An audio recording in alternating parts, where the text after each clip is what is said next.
अगं काय घेतलं ते सांगशील का? सांगते आई. गाई गुरांच्या अंबरल्याने होते दिवसाची नवी सुरुवात.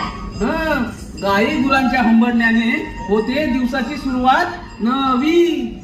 अगं मावशी पुढे ऐक बोल. तर. गाई गुरांच्या अंबरल्याने होते दिवसाची सुरुवात नवी.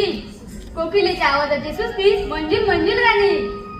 मना मनाचे कुणी मोती फुलतील रानो राणी. द्यायचे माठ घेऊन चालली बघ राधा राणी. बाई माझी राधाबाई, मी काय म्हणते, दही जास्त जड नाहीये ना? नाही ग मावशी. अगं तू दिवसांदिवस कमीच होत चाललेस म्हणून विचारलं. चल हो माग.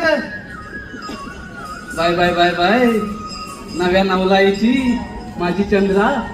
काय घेतलंय काय बाजाराला? अगं मावशी सांगते ऐकून तर घे. हा हा सांग. सुख दुःखाच्या बांधून गाठी येत्या पत्र आडून. सगळ्यांचंच आहे बरोबर ना सावंत बुवा? सुख दुःखाच्या वाटी ह्या पात्रालाच बांधून ठेवतात. पुढे सांग.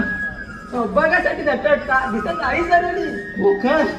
ते तर सगळ्या नारी जातीचा धर्मच आहे. अगं मावशी ऐकून तर घे. अजून पुढे आहे. आईचं बाई पण जणू तिजोरीचं कपाट. अगदी बरोबर बोललीस. आता ही अगदी बरोबर बोलली ना काकी.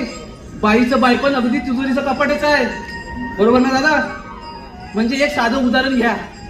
आता मुला आणि मुलीचं प्रेम होतं बरोबर ना? पण दोष मात्र कोणाला देतो आपण?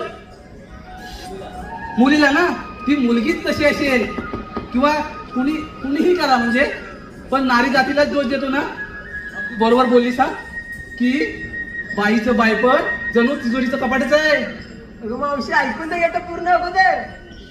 बाईचं बाई पण जणू तिजोरीचं कपाट. चंद्र नावाची गवळण मी म्हणून घेतलं लोणी. वा वा वा वा, फारच छान माल घेतलायस पोरीनो. चला तर मग.